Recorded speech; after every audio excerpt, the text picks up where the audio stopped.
আমাদের বাংলাদেশের আবু জেলের গ্রুপ কিন্তু কোরআন শুনবি, কিন্তু বাস্তবে আল্লাহর কোরআন ধরবার চাবি না। তোর এখন কথা ঠিক কি না? কোরআন ধরার কথা বললি কবি হুজুর তো রাজনীতি শুরু করলো। উল্টা বুঝবে, ধরে কন কি বুঝবে? উল্টা। আল্লাহর নবী আসরের নামাজের ইমামতি করতেছেন। কোন নামাজ? এমন সময় আল্লাহ তাআলা নবীর উপর একটা আয়াত নাজিল করলেন। নামাজের সময়ও কোরআনের আয়াত নাজিল হয়েছে। আয়াতটা হলো ইয়া আইয়ুহান নাবিয়্যু হারজিল মুমিনিনা আলাল কিতাল। এই আয়াতটা নাজিল হয়েছে মদিনায়। তো এখন নামাজ শেষ করে 2 ওয়াক্ত নামাজের পরে নবী সাহাবীর দিকে মুখ ঘোরাতেন। একটা হলো ফজর আর একটা হলো আসর। এই 2 ওয়াক্ত নামাজের পরে কোনো সুন্নত নফল আছে? আসরের পরে সূর্য অস্ত যাওয়ার আগে কোনো সুন্নত নফল আছে? ফজরের পরে সূর্য উদয় হওয়ার আগে কোনো সুন্নত নফল আছে? এই জন্য নবী সাহাবীর দিকে মুখ ঘোরাতেন। নবী মুখ ঘুরে বললেন, সাহাবীরা তোমরা জানো আজকে নামাজের ভিতরে আল্লাহ তাআলা একটা গুরুত্বপূর্ণ আয়াত আমার উপর নাজিল করেছেন। সাহাবীরা বললেন হুজুর আমরা কেমনে জানবো আপনার উপর আল্লাহ কি নাজিল করছে? আপনি না বলা পর্যন্ত তো আমরা জানি না। তো আল্লাহ রাসূল আয়াতখানা বলে ব্যাখ্যা করে বলতেছেন যে আল্লাহ পাক আমাকে জানাইলেন শুধু কাতারবদ্ধ হয়ে জামাতে নামাজ পড়লে হবে না, রোজা করলে হবে না, জিকির করলে হবে না, বরং আপনার পিছনে যারা সারিবদ্ধ হয়ে নামাজ পড়তেছে তাদেরকে সৈন্য হিসাবে গড়ে তোলেন। যে কোনো সময়ে মক্কার কাফেরেরা মদিনাকে আক্রমণ করতে পারে, আর মদিনা আক্রমণ করলে দোয়া দিয়া দরুদ দিয়া মদিনা রক্ষা করা যাবে না। তাদের বিরুদ্ধে স্ট্যান্ডিং আর্মি হয়ে সৈন্য হয়ে যুদ্ধ ঘোষণা করা লাগবে। এই আয়াতটা যখন নবী সাহাবীদের সামনে বললেন, তখন সামনে কাতারে টুপিওয়ালা জুব্বাওয়ালা পাগড়িওয়ালা একজন, তার নাম হলো ওবাই ইবনে সলুল। নাম কি? ওবাই ইবনে সলুল। টুপি ভালো, দাড়ি ভালো, পাগড়িও ভালো, জুব্বাও ঠিক আছে। নবীর হাঁটুর সাথে হাঁটু লাগায় বলতে যে হুজুর এটা না গন্ডগোলের আয়াত। আপনারা বলেন তো এটা গন্ডগোলের আয়াত? আজও বাংলাদেশে কোরআনের হক কথা যারা বলবে, সংসদে যারা কোরআন নিয়ে যাবার জন্য ইসলামে আন্দোলন করবে, ওই মুনাফিকের লোকেরা বলবে এরা গন্ডগোল করবে। এখন কথা ঠিক কিনা? আসলে কি গন্ডগোল? আল্লাহ বলেছেন কুল জাল হক ওয়া যাহাকাল বাতিল ইন্নাল বাতিলা কানা যাহুকা। তো ব্যাপারটা হলো আবু জেহেল বলতেছে এই কোরআনকে যদি ধরি তাহলে আমার যে ভুয়া নেতৃত্ব এটা চলবি না। কোরআনকে যদি গ্রহণ করা হয় কোনো মানুষের আইন চলে না, আইন চলে কার? আর আল্লাহর আইন চললে মানুষ নেতা হবে না খলিফা হবে? এটা আল্লাহ কোরআনই বলেছেন। আমাদের বাংলাদেশে সব নেতা হয় ভোটের আগে খুবই নরম, বুঝলেন? ভোটের আগে আমাদের দেশতে এত নরম, আর যখন খলিফা হবে আগে ছিল গরম, খলিফা হওয়ার পরে নরম। ওমর ফারুকের জীবনে পড়ে দেখেন, যখন সাহাবী ছিল রাস্তাতে গেলে শয়তান কয়দিন যায় না, আর যে খলিফা হলো এত নরম। দায়িত্ব পাওয়ার আগে গরম চলে, কিন্তু পাওয়ার পরে আর গরম চলবি না।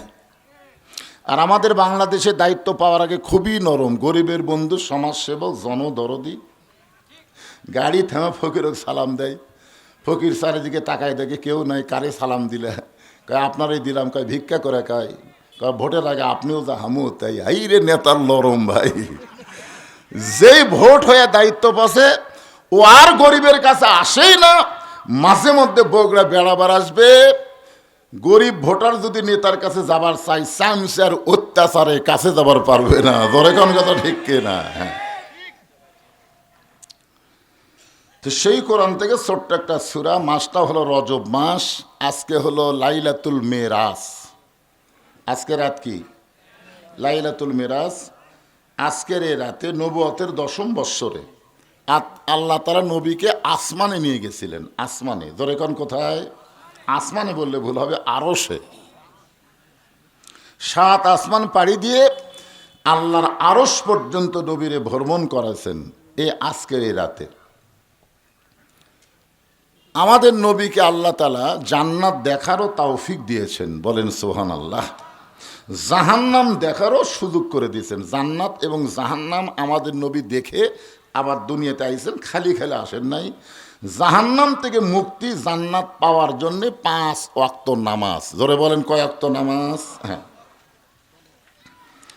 হাদিস শরীফে আছে আসসালাতু মিফতাহুল জান্নাহ, নামাজ হচ্ছে জান্নাতের চাবি। সুবহানাল্লাহ কোন না কেন? হ্যাঁ, এখানে সূরা আসর, আসর শব্দের অর্থ হলো সময়। সময় কিন্তু কম যায়নি, স্বাধীনতার পর থেকে এ পর্যন্ত 55 বছর চলেই গেল, ঠিক কিনা বলেন? সময়ের গুরুত্ব কম না বেশি? শতকরা 95 মুসলমান মানুষের তৈরি সংবিধান অনুযায়ী চলবো আর দাবি করব মুসলমান হয়ে মরবো, ই আর কি না? মানুষের তৈরি সংবিধানের মধ্যে সন্দেহ আছে না নাই? ভুল আছে না নাই? গোজামিল আছে না নাই? তাহলে আল্লাহর কোরআনের সংবিধান বাদ দিয়া মানুষের তৈরি সংবিধান অনুযায়ী চলবো আর মরার পরে বলবো বিসমিল্লাহ আলা মিল্লাতি রাসূলিল্লাহ, এই ইয়ারকি করার সুযোগ মুসলমানের নাই। জোরে কোন কথা, ঠিক কিনা? এইগুলো তো আল্লাহর সাথে ঠাট্টা করা। দেখবেন 5 ওয়াক্ত নামাজে নেই, জুমার দিনে সবার শেষে এসে আগে যায়। আপনার বলেন তো, ই কি নামাজি? 5 ওয়াক্ত তো পড়েই না, জুমার দিনে আসে তাও কখন? সবার শেষে যায়, আবার সবার আগে। আপনার বলেন তো, এই লোকটা কি নামাজি? তাহলে আল্লাহ কেন বললেন ফাওয়াইলুল লিল মুসাল্লিন? কেন বললেন? তা আমরাও কোরআনের মতন সংবিধান থাকতে মানুষের তৈরি সংবিধান অনুযায়ী চলবো আর ঈমান নিয়ে মরবো, এটা আল্লাহর সাথে চরম ফাজলামি। জোরে কোন কথা, ঠিক কিনা? চরম ফাজলামি। এই ফাজলামি করার দিন শেষ, সময় কিন্তু চলেই গেল। আমার এক ভাই তো বলেই দিল, অর্ধ শতাব্দী মানে 50 বছর, 50 বছর হয়নি, আমার ওয়াজের বয়স 42 বছর চলতেছে। কি মনে করতেছেন? মিশে মায়াই বন্দি থাইকা করলাম কত খেলা,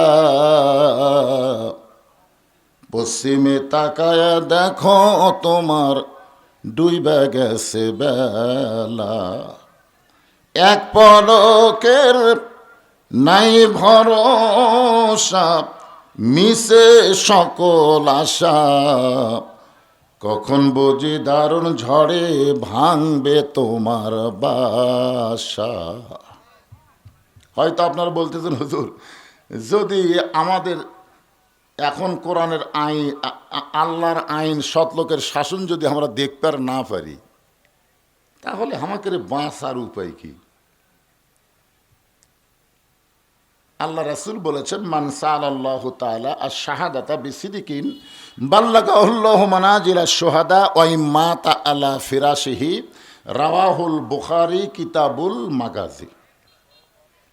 কেউ যদি আল্লাহর কোরআনকে বিজয় করার নিয়তে ইসলামী আন্দোলন করে, তার মনের মধ্যে যদি শাহাদতের তামান্না থাকে, ওয়াই মাতা আলা ফিরাশিহি, সে যদি নিজের বিছনায় মরে যায়, বাল্লাগাহুল্লাহু মানাজিলা শুহাদা, হাসরের ময়দানে আল্লাহ তাকে শহীদদের কাতারে দাঁড় করাইয়া দিবে। তাহলে ইসলামী আন্দোলন স্বাধীনতার পর থেকে যারা করতেছে, এদের নিয়ত কিন্তু আল্লাহর কোরআনের বিজয়। জোরে কোন কথা, ঠিক কিনা? কিন্তু ওরা যদি কোরআনের আইন না দেখেই মরে যায়, আল্লাহ বলতেছে কোনো অসুবিধা নাই, কারণ ওদের রাস্তা ভালো ছিল। এই কারণে এরা মুনাফিক না হয়ে মুসলমান হয়ে শুধু দুনিয়া ছাড়ে নাই, আল্লাহ এদেরকে শাহাদতের মর্যাদা দান করেছে। জোরে কোন সুবহানাল্লাহ। তাহলে আগামী 12ই ফেব্রুয়ারি যদি নাই হয়, হাল কি ছেড়ে দিবেন? চেষ্টা করার দরকার আছে না? নাই, চলবেই। হ্যাঁ, আল্লাহ সময়ের শপথ করলেন। সময় অত্যন্ত গুরুত্বপূর্ণ একটা সাবজেক্ট। প্রতি মুহূর্ত আমাদের কাছ থেকে সময় সরে যাচ্ছে, সময় চলে যাচ্ছে। যেই মাগরিবের নামাজ আমরা জামাতে আদায় করলাম, ওই মাগরিবের নামাজ কিয়ামত পর্যন্ত আর আমরা পাবো না। আমাদের জীবন থেকে ওই মাগরিবটা চলে গিয়েছে। জোরে কোন কথা, ঠিক কি না? আল্লাহ সময়ের শপথ করে বললেন, ইন্নাল ইনসানা লাফি খুস। ইন্না মানে নিশ্চয়, ইনসান মানে মানুষ। এই মানুষের মধ্যে সব মানুষই আছে, নারী আছে, পুরুষ আছে, হিজড়া আছে, সবই আছে। ইনসান, ইনসান মানে কি? মানুষ। পুরুষ মানুষ, মেয়ে মানুষ, হিজড়াও, কথা কয় না হিজড়াও।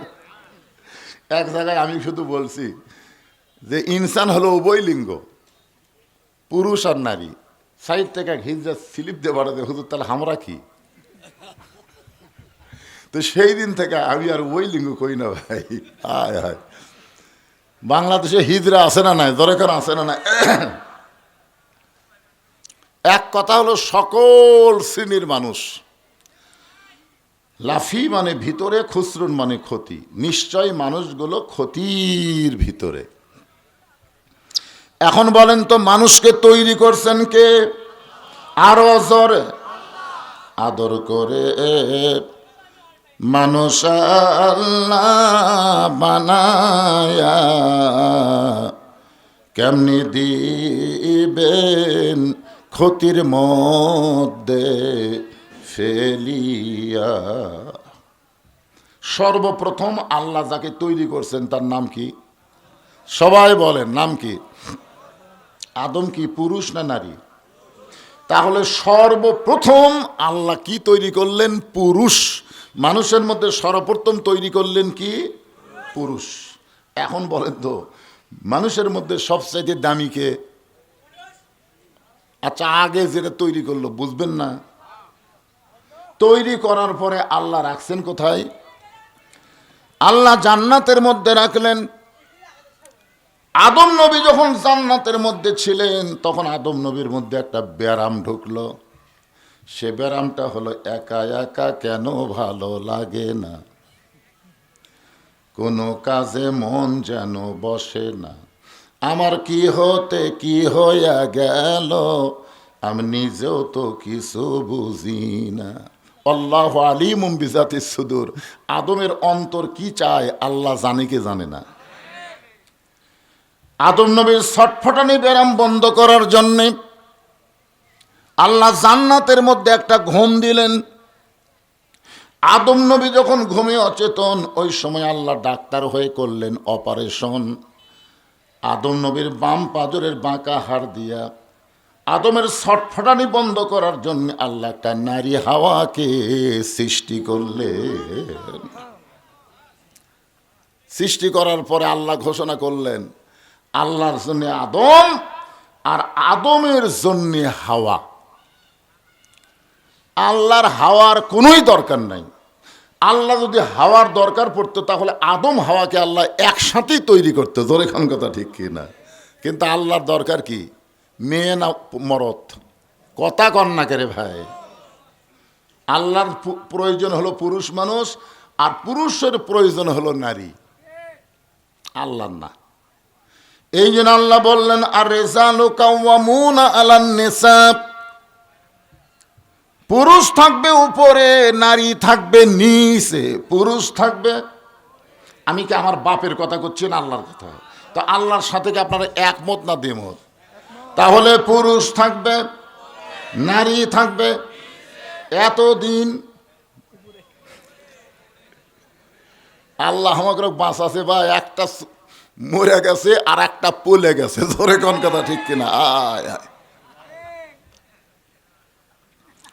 এখন আমি বলবো, আমরা বলবো, নারীদের দিন শেষ, আগামীতে মরদ মানুষের বাংলাদেশ। জোরে কোন কথা, ঠিক কিনা?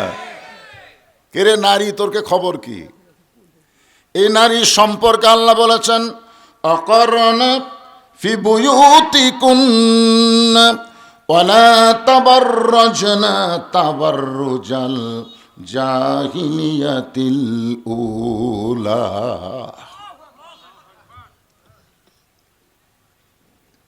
আমার মায়ের আবার মন খারাপ করেন না, কেবল তো শুরু করলাম, শেষে কি কই একটু শেষ পর্যন্ত শোনা লাগবে না? হ্যাঁ, তা আল্লাহ তাআলা হাওয়াকে সৃষ্টি করার পরে একটা ঘোষণা করলেন, অলা তাকরাবা হাজিস সাজারা ফাতাকুনা মিনাজ জালিমিন। ওই গাছের কাছে যাইও না। এই গাছের কাছে যখন যাইও না শব্দ উচ্চারণ করেছে তখন অস্থিরতা বাড়ছে কার? আদমের না হাওয়ার? কেন? মেয়ে মানুষের একটা অভ্যাসই হলো নিষেধ করলে আকর্ষণ বাড়ে। নারীদের একটা অভ্যাস হলো নিষেধ করলে কি বাড়ে? আকর্ষণ বাড়ে। আল্লাহ কিন্তু আদমক বাদ দিয়ে বলে নাই, দুইজনকে সাতটাই এই ঘোষণা করছেন। হাওয়া করলে আদম খাওয়ার গন্ধম খাওয়ার অপরাধ, আর আদমের ভুল হলো হাওয়ার দিকে নজর না রাখার অপরাধ। হাওয়া যখন গন্ধম গাছের কাছে গেল তখন আদম কি করলো? খেয়াল করেনি। গন্ধম ফল পাড়িয়া খেলো, আদম কি করলো? খেয়াল করেনি। হাওয়া যে গন্ধমকে শরবত বানায় আদমরে খাওয়ালো, আদম খেয়াল করেনি। আল্লাহ বলে, আদম তোমার দোষ হলো তুমি খেয়াল না করা। আজকে আমাদের এই পাত্তেকর এলাকায় অনেক মেয়ে মানুষেরা মাথার চুল বেচা খাচ্ছে, কিন্তু ওর স্বামী খেয়াল করতেছে না। আপনারা বলেন তো, মেয়েদের মরার পরে মাথাতে একটা কাপড় বাঁধতে দেয় না? মেয়েদের কাফন কয়টা? কথা কয় না, কয়টা? পুরুষের কয়টা? তিনটে। পুরুষের মতোই মেয়েদেরকে তিন কাপড় পরানো হয়, কিন্তু দুটা কাপড় বেশি দেওয়া লাগে। একটা হলো সিনা বাঁধ, একটা হলো মাথা বাঁধ। তো মরার পরে যেই মেয়ের মাথা বান্ধা লাগে, সেই মেয়ে যদি মাথার চুলি বেচা খায় আর পর পুরুষ লাড়িয়া ছাড়া ওজন দিয়ে যদি কিনে, আপনারা বলেন তো ওর মাথা বান্ধা কোনো কাম হবে? তা আপনারা খেয়াল করতেছেন না কেন? আপনার বউ, আপনার মেয়ে, এরা যে বেচা খাচ্ছে, আপনি খেয়াল না করার কারণে অবস্থাটা ভবিষ্যতে কি হবে? একটু মনোযোগ দেবেন। আমার আল্লাহ তাআলা আদমকে তৈরি করলেন বড় মহব্বত করে। তৈরি করার পরে ঘোষণা করলেন, উসজুদু লি আদামা, উসজুদু লি আদামা ওয়া হাওয়া। এ কথা কইছে? যা হাওয়া আর আদমকে সেজদা করো, আদম হাওয়াকে সেজদা করো, এ কথা কইছে? কথা কয় না। কোরআনের সাথে আপনারা একমত না দ্বিমত? তাহলে জোরে কথা বলা লাগবে। উসজুদু লি আদামা, আদমকে সেজদা করো। সবাই সেজদা করলো, খালি একজনই করলো না। আপনারা বলেন যে সেজদা করেনি ওই কি ফেরেশতা? ওই কিন্তু ফেরেশতা না, ও হলো জিনের সন্তান। ফেরেশতার মধ্যে বড় হয়েছে। এক সময় তার ইবাদত দেখে আল্লাহ খুশি হয়ে ডিগ্রি দিল মুআল্লিমুল মালায়েকা, ফেরেশতার ওস্তাদ। আল্লাহ বললেন, তুই সেজদা করলি না কেন? বলে, আদম হলো মাটির তৈরি, আমি হলাম আগুনের তৈরি। ইল্লা ইবলিসা আবা ওয়াস্তাকবার। অহংকার করার কারণে আল্লাহ বলেন, বের হয়ে যা, আমার হেদায়েতের মধ্যে, রহমতের মধ্যে তোর আর কোনো জায়গা নাই, যা। ইবলিস বলতেছে, আল্লাহ বাইর করে যখন দিবেনি, যাওয়া তো লাগবেই। তো যাওয়ার আগে আপনাকে একটা প্রশ্ন করব। আল্লাহ বলে, কি প্রশ্ন? বলে, আমার প্রশ্ন হলো আদম বড় না আল্লাহ বড়? আপনার বলেন তো কে বড়? আপনাকে কারোর মধ্যে সন্দেহ আছে নাকি? শয়তান বলতেছে, আল্লাহ আপনি যদি বড়ই হতেন তাহলে 6 লক্ষ বছর আপনাকে সেজদা করলাম, আর আদমকে খালি একটা সেজদা করিনি। একটা সেজদা না করার কারণে আমার 6 লক্ষ বছরের সেজদার খবর কি? আল্লাহ বলে, ইবলিস, আমি আল্লাহ আদমকে এত ভালোবাসি, আমার নিজের চাইতেও অনেক বেশি। একটা সেজদা না করার কারণে আমি তোমার 6 লক্ষ বছরের সেজদা বাতিল করে দিয়েছি। সবাই সুবহানাল্লাহ বললেন না? আপনারা বলেন তো, আদমকে আল্লাহ ভালোবাসে কম না বেশি? যে মানুষ সম্পর্কে আল্লাহ তাআলা 4টা শপথ করলেন, অত্তিন ওয়াজাইতুন অতুরি সিনিন ওয়াহাজাল বালাদিল আমিন। এরপর আল্লাহ বলতেছেন, লাকাদ খলাকনাল ইনসানা ফি আহসানি তাকবীম। আল্লাহু আকবার। মানুষকে আল্লাহ তাআলা সর্বোত্তম আকৃতি দিয়ে সৃষ্টি করেছে। এই মানুষ ক্ষতির মধ্যে পড়ুক, এটা আল্লাহ চায়? আল্লাহ চায় না বলে আল্লাহ বললেন, ইল্লাল্লাযীনা আমানু ওয়া আমিলুস সলিহাতি ওয়া তাওয়াসাউ বিল হক ওয়া তাওয়াসাউ বিস সবর। এখানে 4টা বিষয়। জোরে কোন কয় বিষয়? চারটা বিষয়ের মধ্যে 1 নম্বর ইসলাম না ঈমান? 1 নম্বর কি? ইল্লাল্লাযিনা আমানু। তার মধ্যে 1 নম্বর ইসলাম না, মুসলমান না। 1 নম্বর হলো ঈমান, 1 নম্বর হলো মুমিন। এখানে আল্লাহ ঈমানকে 1 নম্বরে রাখার কারণ হলো ঈমান যদি ঠিক না হয় আপনি যতই আমল করেন আল্লাহর দরবারে কবুল হবে না। আপনার বলেন তো, নবীর চাচা আবু তালেব মানুষটা কেমন ছিল? কত ভালো। আল্লাহ রাসূল বলেছেন, মায়ের পেটে থাকা অবস্থা আমি এতিম ছিলাম, কিন্তু দুনিয়াতে আসার পরে আমি এতিম ছিলাম না। ভাগ্যগুণে এমন একটা চাচা পাইছিলাম যার নাম আবু তালেব। আমাকে এমনভাবে লালন পালন করলো, আমার যে বাবা নাই এটা আমি কোনোদিনও বুঝবার পারি নাই। তার মানে বোঝা গেল বাবার দরদ দিয়ে যিনি নবীকে লালন পালন করলেন ওই মানুষটার ঈমান না থাকার কারণে আল্লাহ তাকে জাহান্নাম দিয়ে দিবে। আমল যতই ভালো হোক না কেন কবুল হওয়ার জন্য ঈমান লাগবে। জোর বলেন, কি লাগবে? এই জন্যই ঈমানের গুরুত্ব খুবই বেশি। ঈমান সম্পর্কে রাসূল বললেন, ইকরার বিল লিসান, তাসদীকু বিল জানান, আমল বিল আরকান। জবানে বলতে হবে লা ইলাহা ইল্লাল্লাহ, শুধু জবানে বললে হবে না, ওইটা কলিজার মধ্যে সেট করা লাগবে। তাসদিক বিল জানান, কলিজার মধ্যে যখন ঈমানের জায়গা হবে ওই মানুষটার কাছে জীবনের চাইতে ঈমানের গুরুত্ব অনেক বেশি হবে। আপনারা বলেন তো, জীবন বাঁচান ফরজ না ঈমান বাঁচান ফরজ? সবাই এক বাক্যে বলেন, জীবন বাঁচান ফরজ না ঈমান বাঁচান ফরজ? জীবন যদি বাঁচানোর মতন কোনো ক্ষমতা আমাদের হাতে থাকতো তাহলে খালেদা জিয়া এত সহজে মরতো না। ঠিক কিনা বলেন? মরতো? একে তো বড় হাসপাতাল, বেশি দামি দামি ডাক্তার, আবার কোটি কোটি মানুষের দোয়া। আমরা যতই চেষ্টা করি আমরা আমাদের জীবন বাঁচাবার পারবো, যতই চেষ্টা করেন, কিন্তু একটু চেষ্টা করলে আমরা আমাদের ঈমান বাঁচাবার পারবো। ঈমানকে বাঁচাতে গেলে নানা রকম পরীক্ষা হবে। আল্লাহ কোরআনে বলেছেন, লিয়াবলুয়াকুম আইয়ুকুম আহসানু আমালান ওয়া হুয়াল আজিজুল গফুর।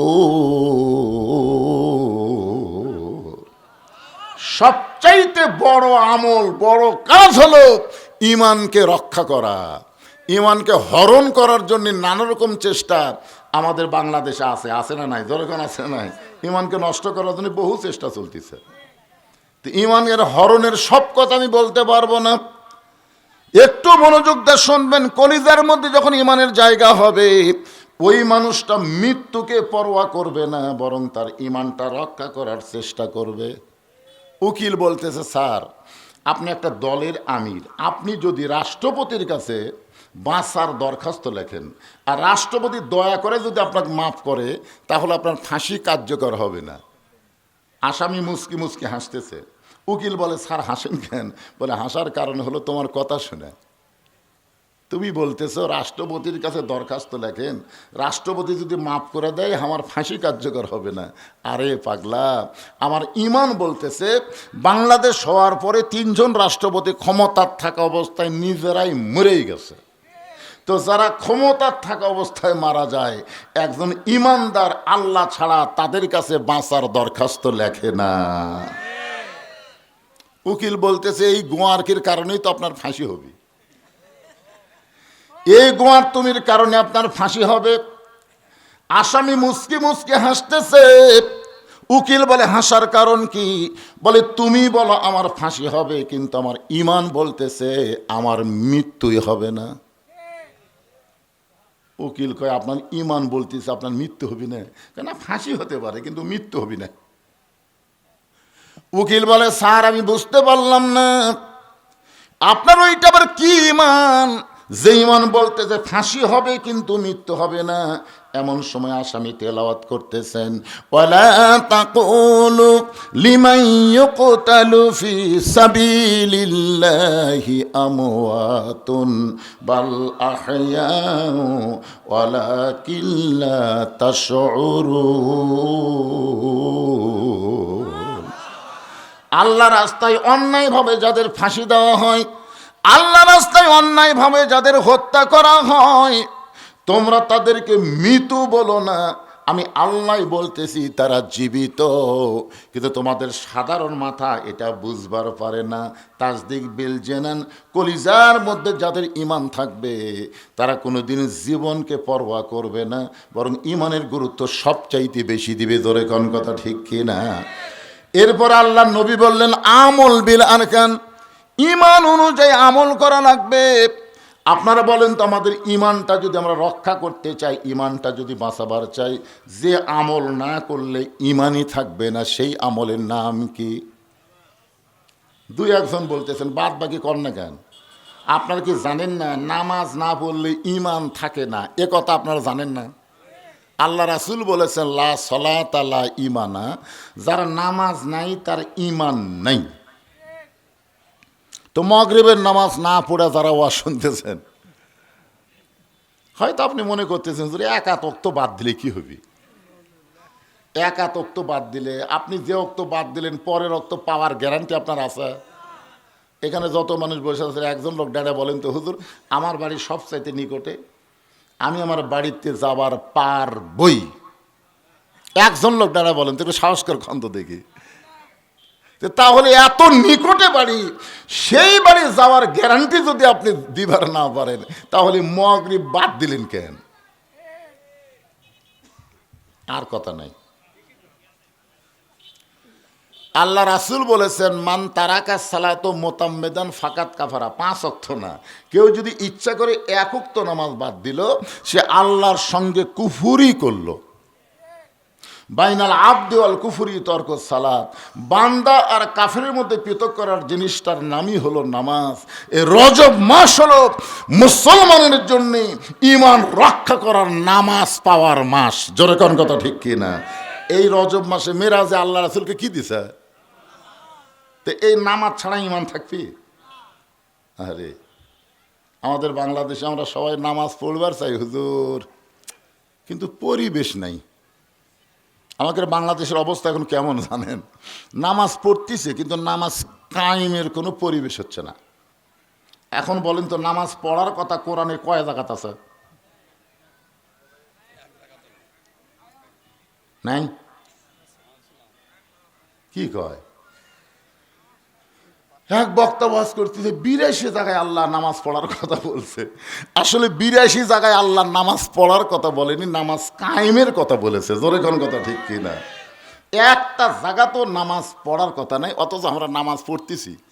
বাপ পড়ে, বেটা পড়ে না, বউ পড়ে, স্বামী পড়ে না, দাদা পড়ে, লাতি পড়ে না। কি মনে করতেছেন এরা নামাজ কায়েম কয়? আল্লাহ রাসূলের মেরাজ হয়েছে নবুয়তের 10ম বৎসরে। নবুয়তের 10ম বৎসরে আল্লাহ রাসূলকে নিয়ে গেলেন আরশে। কয় বৎসরে? নবুয়তের 10ম বৎসরে। 5 ওয়াক্ত নামাজ নবী দুনিয়াতে নিয়ে আসার পরও 3 বৎসর মক্কাতেই ছিলেন। 3 বৎসর কোথায় ছিলেন? মক্কায় ছিলেন। এক সময় আল্লাহ নবী বলতেছেন, আল্লাহ আপনি যত জায়গায় নামাজের কথা বলতেছেন, প্রত্যেক জায়গায় বলতেছেন আকিমুস সালাত, নামাজ কায়েম করো, কিন্তু মক্কাতে তো নামাজ কায়েম করা যাচ্ছে না। আমরা চোরের মতন চুপি চুপি নামাজ পড়বার পারতেছি, কিন্তু কায়েম হচ্ছে না। তা আপনি কায়েমের কথা বললেন, কায়েম তাহলে কখন হবে? আল্লাহ রাসূল এ কথা বলার পর আল্লাহ বলতেছেন, হাবিব মক্কাতে আপনি হলেন নামাজের ইমাম, আর আবু জেহেল হলো সমাজের ইমাম। খুব খেয়াল করে শুনবেন, মক্কাতে রাসূল হলেন কিসের ইমাম? নামাজের ইমাম। আচ্ছা, নামাজ যখন জামাত হবি, আবু জেহেল পারবি? তাহলে কে পারবে? আল্লাহ নবী ইমামতি করবে। তাহলে মক্কার পরিবেশে আপনি হলেন নামাজের ইমাম, আর আবু জেহেল হলো সমাজের ইমাম। আপনি হলেন ভালো মানুষ, আর আবু জেহেল হলো খারাপ মানুষ। তার মানে ইমাম যতদিন ভালো থাকবে আর জালেম যতদিন নেতা থাকবে, ওই দেশে ওই পরিবেশে নামাজ কায়েম হবে না। নামাজ কায়েম করতে গেলে যিনি নামাজের ইমামতি করবে তাকেই সমাজের নেতা হওয়া লাগবে। এখন বলেন তো আমাদের বাংলাদেশের অবস্থা কি? একের মক্কার মতোই বাড়ে। প্রত্যেকটা মসজিদের ইমাম ভালো, প্রত্যেকটা সমাজের নেতা খারাপ। কি বুঝতেছেন? আমরা হুজুরা কি জন্য আছি? খালি দোয়ার জন্যে? আমি একবার শ্বশুর বাড়ি গেলাম, তখন আর মোটর সাইকেল ছিল, গাড়ি ছিল না। তো যাচ্ছি, চেয়ারম্যান সাহেব মেম্বরক নিয়ে একটা বিচার করছে। তা আমাকে দেখে বলতে, হুজুর বসেন। আমি যেই গেলাম আমাকে চেয়ার ছেড়ে দিল। আমি বললাম কী জন্যে ভাই? বলে আমরা কাজ কাম করছি, আপনি খালি দোয়া করেন। তা আমি বললাম কিসের দোয়া? অত শোনা লাগবে কেন হুজুর? আপনি আলেম মানুষ, দোয়া করেন। আমি বললাম না, আগে শোনা লাগবে, কি কাম করছেন আপনারা? তখন ওই ছেলেকে দেখায় বলতেছে, ওই রাগ করার বউ তালাক দিছে, আমরা 2 থাপ্পড় দিয়ে বউর হাতে তুলে দিলাম। হুজুর আপনি দোয়া করেন আর যেন করুন তালাক না দেয়। তখন আমি বললাম কে রে, কয় তালাক দিছে? তখন এই ছেলে বলতেছে যতদূর দেওয়া যায় সব দিছে। তো যতদূর দেওয়া যায় সব দিছে, আর 2 থাপ্পড় দিয়ে বউ তুলে দিলেন, আর হুজুর দোয়া করবি তার মানে? তখন সাইড থেকে একজন বলতেছে, আপনারা হলেন দোয়ার জন্যে আর আমরা হলাম বিচারের জন্যে। আমি বললাম না ভাই, এই দোয়া আমি করব না। তখন চেয়ারম্যান বলতে, তাহলে আপনি যান যান, এই মেম্বার তুই দোয়া কর। মেম্বার বলতেছে তুই দোয়া কর। তো আমি আস্তে করে চেয়ারত বসলাম। তো চেয়ারম্যান বলতেছে, বসলেন কেন? হুজুর যান, মেম্বার দোয়া করবে। আমি একটু সারা জীবন দোয়া তো করলাম, আজ একটু আমিন আমিন করি। মেম্বার বলতেছে, হুজুর আমি দোয়া পারি, তবে হুজুর থাকলে পারি না। ও হুজুর থাকলে তোরা দোয়া পারিস না, তোরা বিচার করিস। সেই জালেমদের বিচার আর মুসলমানের বাংলাদেশে চলবে না। জোরে কোন কথা ঠিক কিনা কথা বলেন? আল্লাহ কোরআনে বলেছেন, ইন্নাল্লাহা ইয়ামুরুকুম আন তুআদ্দুল আমানাতি ইলা আহলিহা ওয়া ইযা হাকামতুম বাইনান নাস আন তাহকুমু বিল আদল। আল্লাহু আকবার। একটু মনোযোগ দিয়ে শুনবেন। আল্লাহর নবীর মতন ইমাম থাকবে আলেম। আল উলামা ওয়ারাসাতুল আম্বিয়া, আলেমরা হলো নবীদের ওয়ারিস। আলেমদের মতন ভালো মানুষ ইমাম থাকবে, আর আবু জেহেলের মতন জালেমরা সমাজে নেতা থাকবে। ওই পরিবেশে নামাজ কায়েম হবে না। নামাজ কায়েম করতে গেলে যিনি ইমাম হবে তাকেই সমাজের নেতা হওয়া লাগবে। এই জন্য আল্লাহ কোরআনে বলেছেন, আল্লাযীনা ইম্মাক্কান্নাহুম ফিল আরদ, মুসলমানের মধ্যে কাউকে যখন ক্ষমতার চেয়ার দেওয়া হবে, তার 1 নম্বর দায়িত্ব কি? এজরকার 1 নম্বর দায়িত্ব কি? আকামুস সালাত, নামাজ কায়েম করা। নামাজ যখন বাংলাদেশে কায়েম হয়ে যাবে, তখন বাংলাদেশের পরিবেশে সুন্দর একটা সমাজ আমরা পাবো। কারণ আল্লাহ বলেছেন, ইন্নাস সালাতা তানহা আনিল ফাহশাই ওয়াল মুনকার। একমাত্র নামাজই পারে মানুষকে যাবতীয় বেহুদা এবং খারাপি কাজ থেকে বাঁচাই দিতে। আমাদের প্রত্যেকটা বাবারা যুবকদেরকে নিয়ে চিন্তা করতেছে। আমাকে বলে, হুজুর যেদিন থেকে আমার ছেলের হাতে মোবাইল, সেদিন থেকে আমার খুবই টেনশন। কি করতেছে, কি করবি হুজুর? যেদিন থেকে মেয়ের হাতে মোবাইল, সেদিন থেকে আরও টেনশন। যেদিন নামাজ কায়েম হবে, ওই যুবক যুবতী যখন 5 ওয়াক্ত নামাজ আদায় করবে, তখন কোনো টেনশন করা লাগবে না। কারণ নামাজই তাকে সমস্ত খারাপি অশ্লীলতা থেকে হেফাজত করে দিবে। জোরে কোন কথা ঠিক কিনা? তাহলে আপনাদের ছেলে মেয়েকে যদি আপনারা ভালো রাখতে চান, নামাজ কায়েমের আন্দোলন করা দরকার আছে না নাই? কারা কারা নামাজ কায়েমের আন্দোলন করবেন? 2 হাত তুলে আমার আল্লাহকে দেখান দেখি। হাত নামা।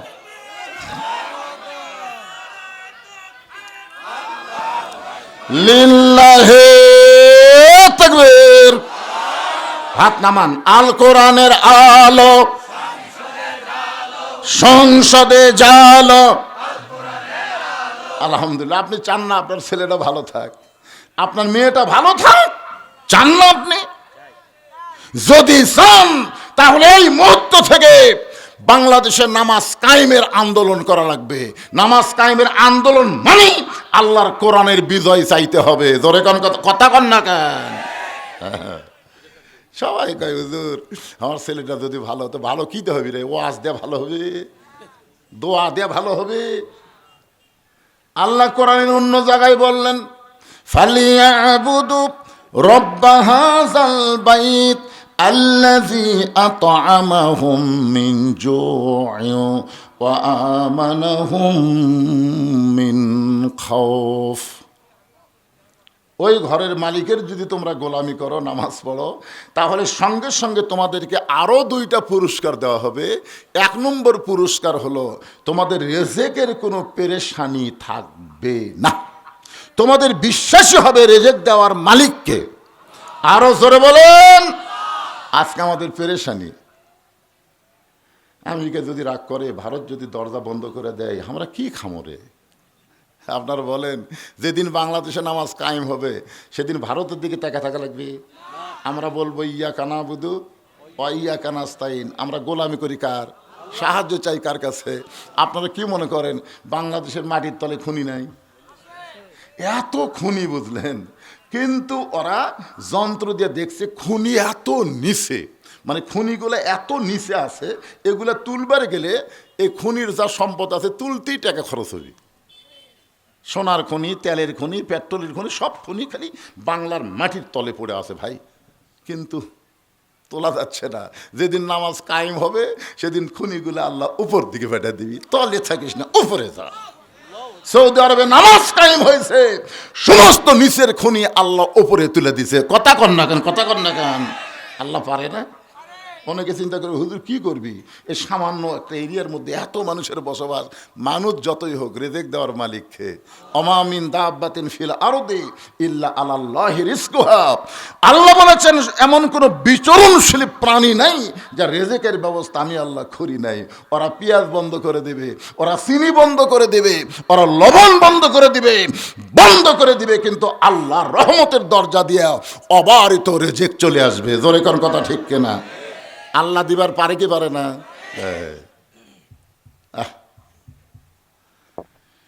এরপর আল্লাহ বলতেছেন ওয়া আমানাহুম মিন খাউফ, যদি তোমরা ওই ঘরের মালিকের গোলামি করো, নামাজ পড়ো, যাবতীয় ভয় ভীতি থেকে আমি আল্লাহ তোমাদেরকে পুরাপুরি নিরাপত্তা দিয়ে দিব।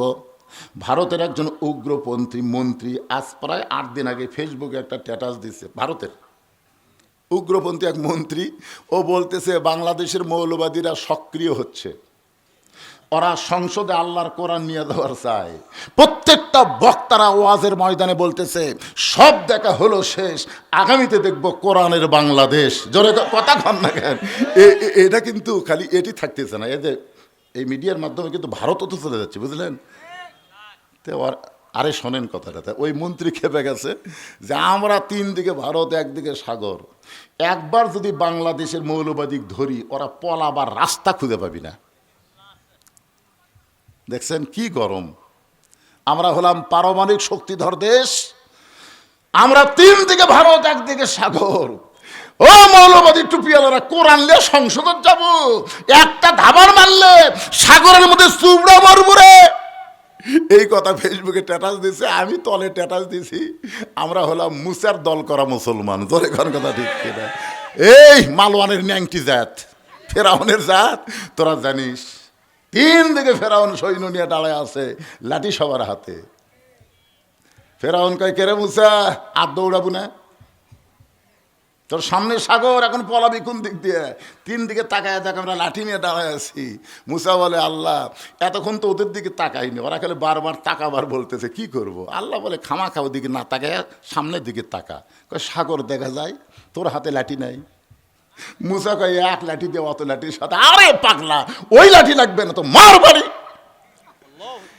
এক বাড়ি মারা যদি সাগরকে আল্লাহ রাস্তা বানায় দেওয়ার পরে আমরা সেই মুসার ইসলাম, আল্লাহর ইসলামের অনুসারী মুসলমান, আমাদের জন্য আল্লাহ বঙ্গোপসাগর রাস্তা বানায় দেওয়ার পারে। জোরে কোন কথা ঠিক কিনা? ওরা মারবে বোমা, ওরা বোমার ভয় দেখায়। আমাদের জাতির পিতার নিচে নমরুদের আগুনের বোমা জ্বলতেছিল। জোরে কোন কথা ঠিক কিনা? বারবার নমরুদ বলেছে ইব্রাহিম একবার তাকায় দেখো, খালি টান মারবে, পড়বে আর পুড়বে। ইব্রাহিম নবী একবারও তাকায়নি। তোর দিকে তাকা আমার লাভ আছে? আমি তাকে আছি কোন দিকে? কারণ নমরুদ আগুনের চুলা জ্বালাবার পরে পুরানোর ক্ষমতা নমরুদের হাতে নাই। হাসবি আল্লাহ নিমাল ওয়াকিল অনিমাল মাওলা অনিমান নাসির।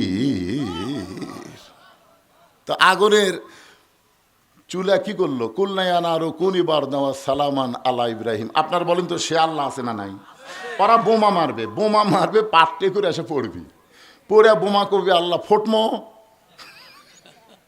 বোমাকে আল্লাহর হুকুম ছাড়া ফুটবার পারে? ওরা বানাবার পারে, নমরুদ আগুনের চুলা জ্বালাবার পারে, কিন্তু পুরানোর ক্ষমতা কার হাতে? তো বোম এখন এটি পড়ে বলতেছে আল্লাহ আমরা কি ফুটমো? আল্লাহ বলে ফুটিস না, ফুটিস না, জ্বলিস না। তো বোম বলবে, আল্লাহ আপনি নমরুদের চুলে শান্তির বাগান হবার কছিলেন, তো আমরা বোম কি হমো? আল্লাহ কয় মিষ্টি তরমুজ হ। আল্লাহর হুকুমে বোম তরমুজ হয়ে পড়ে আছে।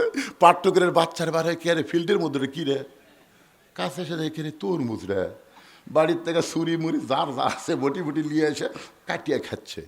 ওরা খালি দূরবীন যন্ত্রতে দেখতেছে কে বোম পড়লো, খবর কি দেখতেছে ভাই কাটিয়ে খাচ্ছে। হায় হায়, আমাকে বোম ওরা কাটিয়ে খায়। কি ভাবতেছেন? আমরা কোনো পারমাণবিক ভয় করি না, আমরা অ্যাটম ভয় করি না, আমরা আত্মাকুল্লাহ ভয় করি কাকে? আরো জোরে বলেন। আল্লাহ বলেছেন যাবতীয় ভয় ভীতি থেকে আমি আল্লাহ পুরোপুরি নিরাপত্তা দিয়ে দিব। এই জন্য নামাজের দরকার আছে না নাই? জোরে করে আছে না নাই? একটু মনোযোগ দিবেন। আমল বিল আরকান, ইমানকে রক্ষা করতে গেলে 1 নম্বর যে আমল লাগবে সেইটা হলো নামাজ। আল্লাহ সূরা সূরা 2 নম্বর বিষয় বলতেছেন ওয়া আমিলুস সলিহাত। পুরুষের জন্য 1 নম্বর নেক আমল হলো নামাজ, কিন্তু নারীদের জন্য 1 নম্বর কিন্তু নামাজ না। আমার যে সমস্ত মা বোনেরা পর্দায় বসে আছেন, আপনাদের জন্য 1 নম্বর নেক আমলের নাম হলো পর্দা। পর্দা যদি না থাকে মেয়েদের একটা আমলও আল্লাহর দরবারে কবুল হবে? কথা কয় না।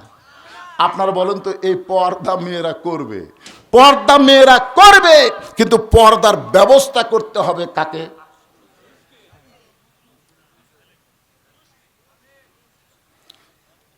আপনি খালি একলা করলে হবে? এই পর্দা বিষয়ে বুঝি আল্লাহর কোরআনে কোনো আইন নাই? ধরে কোনো আছে না নাই? তাহলে পর্দার আইন যদি বাংলাদেশে চালু করতে চান, কোরআনের মঞ্চে রাখলে হবে না, কোরআনকে সংসদে নিয়ে যাওয়া লাগবে। ধরে কোন কথা ঠিক না? আমার মায়েরা পর্দা যখন করবে তখন মেয়েদের অবস্থাটা কেমন হবে? আল্লাহ নবীর মেয়ে ফাতেমার ঘরে নবী ঢুকে বললেন, ফাতেমা তোমার কি কখনো মনে হয় তোমার বাবা বিশ্ব নবী বলে আল্লাহ তোমাকে জান্নাত দিবে? ফাতেমা বলতেছে, বাবা আমার সবসময় মনে হয় আমার বাবা বিশ্ব নবী, আর বিশ্ব নবীর মেয়ে হওয়ার কারণে আল্লাহ আমারে জান্নাত দিবে। এই চিন্তাই খুশি আমার সব সময় অন্তরে। রাসূল বলে, ফাতেমা তুমি খুব ভুল মনে করেছো মা, বিশ্ব নবীর মেয়ে হওয়ার কারণে আল্লাহ তোমাকে জান্নাত দেবে না। জান্নাতে যদি যাবার চাও তাহলে জান্নাতের আমল করে তোমাকে জান্নাতে যেতে হবে। আমার মায়ের একটু মনোযোগ দিয়ে শোনেন, জান্নাতে যাবার চাইলে জান্নাতের আমল করতে হবে। সঙ্গে সঙ্গে নবীর মেয়ে ফাতেমা হাঁটু গেড়ে বসে বাবাকে বলতেছে, বাবা এতদিন মনে করতাম বিশ্ব নবীর মেয়ে হওয়ার কারণে আল্লাহ সেই খাতিরে ফাতেমাকে জান্নাত দেবে, এখন আপনি বলতেছেন জান্নাতের আমল করে জান্নাতে যাওয়া লাগবে। মেয়েদের জন্য জান্নাতের আমল কি? রাসূল বললেন, মেয়েদের জন্য মাত্র 4টে আমল করা লাগবে। 1 নম্বর হলো 5 ওয়াক্ত নামাজ। সবসময় মেয়েদের নামাজ পড়া লাগবে না, 24 ঘন্টার মধ্যে 5 বার নামাজ পড়লে নামাজের হক আদায় হয়ে যাবে। সব সময় নামাজ পড়া লাগবে না। নামাজের ওয়াক্ত হলো কয়টা? 24 ঘন্টার মধ্যে 5টা ওয়াক্ত নামাজ পড়লে নামাজের হক আদায় হবে। ও ফাতেমা, সারা বছর রোজা রাখা লাগবে না, বছরে 1 মাস রোজা রাখলে রোজার হক আদায় হবে। ফাতেমা, স্বামীর খেদমত সবসময় করা লাগবে না, স্বামী যখন খেদমত চাবে তখন স্বামীর খেদমত করবা। স্বামী যদি খেদমত না চায় তুমি অযথা স্বামীর খেদমত করবা না, কারণ অতি ভক্তি, কথা কয় না, অতি ভক্তি। আপনি বইয়ের খেদমত চাচ্ছেন না, বউ আসা তখন আপনার হঠাৎ খেদমত করতেছে, মাথা টিপতেছে, হাত টিপতেছে, তারপরে পাও তেল দিয়ে দিচ্ছে, এটা করতে সেটা করতে, তখন আপনি বুঝতে পারবেন যে আপনার বউ একটা ওয়াজ করবে। অতি ভক্তি, যে হঠাৎ দেখি ভক্তি কি একটা ওয়াজ করবে। ওয়াজটা হলো আপনার বাপের বিরুদ্ধে, মায়ের বিরুদ্ধে, আপনার ভাইয়ের বিরুদ্ধে, আপনার বোনের বিরুদ্ধে।